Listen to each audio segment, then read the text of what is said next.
Welcome back. It's all systems go in the mother city as the Two Oceans Marathon begins tomorrow. The race, which is also known as the world's most beautiful marathon, sets the stage for athletes to showcase their best form. From our Cape Town studio this evening, I am joined by Karen Thomas, who is part of the organising committee, as well as virtual coach Norrie Williamson. Good evening and thanks for making the time to chat to me tonight. Awesome, thanks very much. Yeah. Karen, let me start with you. Now, putting together and organising a running event of this magnitude must be both stressful and gratifying at the same time. Briefly take us through the process of putting together this year's race. Paul, yes, it is very exciting. I must say that I'm actually on the sponsor side with Old Mutual, and we're very proud that this is our 16th year of sponsoring the Old Mutual Two Oceans Marathon. But it's a massive and mammoth task to organise this. The organising goes on for months beforehand, but very exciting. We're now on the eve of the race, and we've had 3 days at the expo, and all systems set to go tomorrow. Norrie, let me chat to you very quickly. You're a virtual coach. What exactly does that mean, and how long does it take for you to prepare athletes for this race?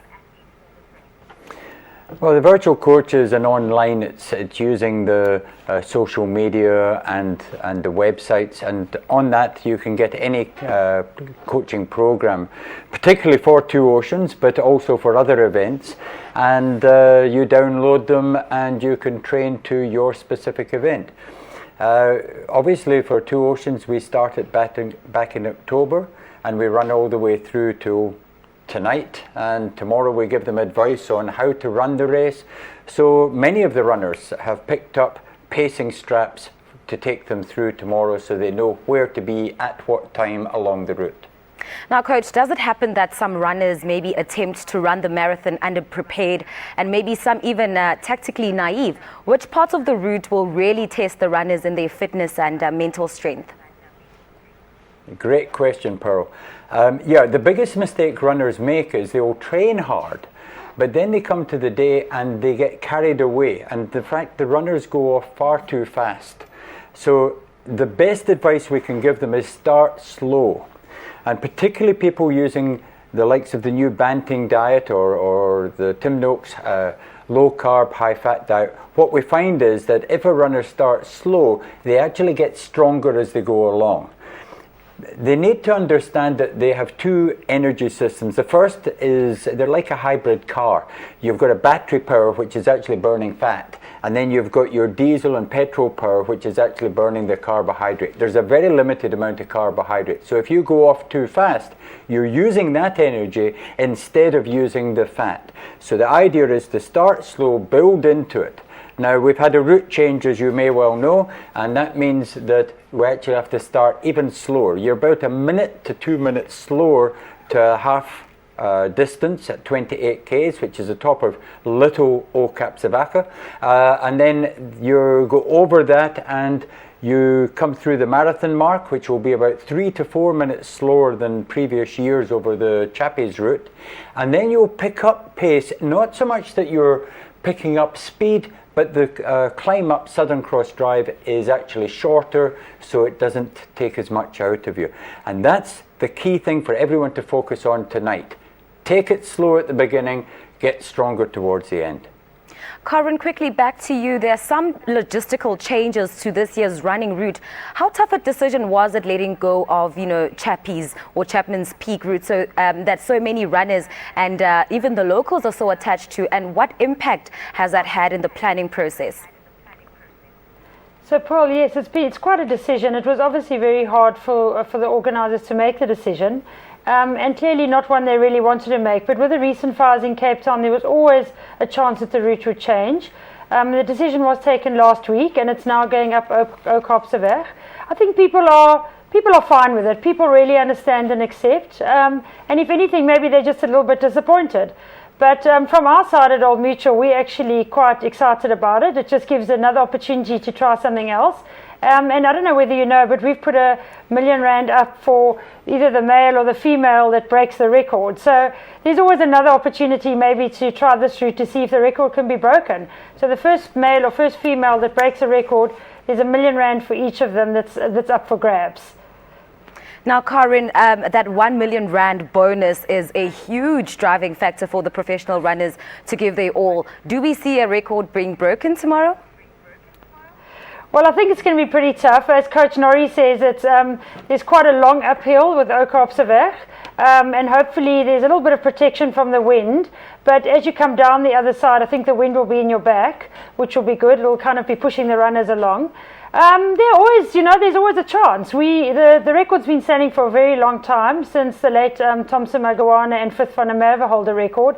So it would be really incredible if it is broken. There are a couple of people, I guess the defending champions always stand a chance. Plus there's some outsiders, there are a lot of international runners, and our Ramala, our South African guy, he's very keen to give it a go. So Norrie might be able to tell you a little bit more, but I think it's going to be pretty tough. The wind's pumping out there. As we arrived at the studio this evening, there's a strong wind blowing even here in Sea Point. But we'll see what it goes. I think the incentive to break it with R1 million is pretty awesome. So Norrie, perhaps you can add to that. Now, if a female or male runner does indeed manage to break that record, what would the connotation be? Sorry, I didn't hear that. What would the connotation?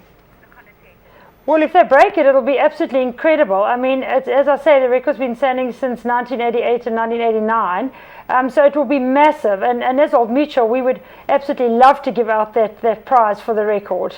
And I guess it'll put them kind of on the map. It is now, with the record and the extra money, it's Africa's most rewarded marathon. So very, very exciting from us as title sponsors' point of view. Last question for you, Karen. Tell us about some of the other events that are tied into the whole Two Oceans run. Well, today there was a fantastic day and a wonderful fun up at UCT. We had the 56-meter nappy dash, and there were so many little kiddies doing that with their parents that we actually had to have 8 different sessions for the children. There was a 2.1 kilometer run, and then we had the 2 big trail runs. As you know, that's one of the biggest growing sports. We had the 21k trail run and the 10k, and very exciting. So it felt like a whole extra day. There was also the International Friendship Run, which was held in the waterfront with a lot of the international runners. So there's lots built around it, as well as the 3-day expo, which was at the CTRCC. And again, record numbers of people coming through the expo. Wonderful opportunity there. At Old Mutual, we had a whole new invention at the stand, something called an Oculus Rift, which gave you the opportunity to have a headset on your head and a 360 view kind of immersed into a thing. And we used the legend Bruce Fordyce. And it feels like he's talking and running next to you. So it was very exciting, very high-tech, and we're really pushing the boundaries of technology. Sounds absolutely wonderful. Coach, back to you very quickly. Is it plausible for tomorrow to come out, for an athlete tomorrow rather, to come out and break that record? I think we must remember when that record was done under conditions. 1988 was Thompson Magawana. He was a 2:11 marathon runner, and he had a 9-minute lead over Milta Shlabalala in that race. So there was no pressure on him whatsoever.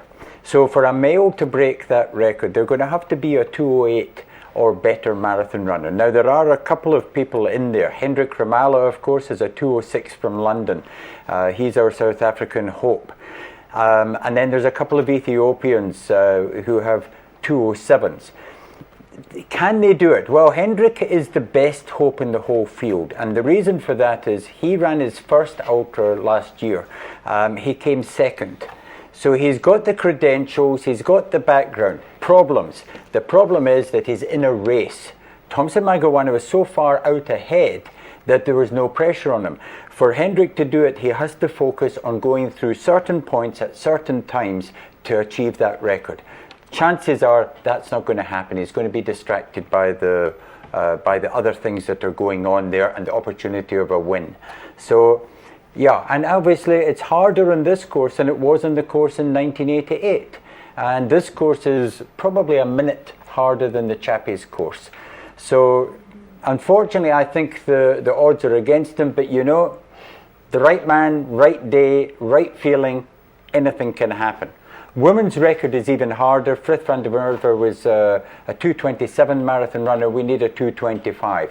There isn't a 2:25 in the field.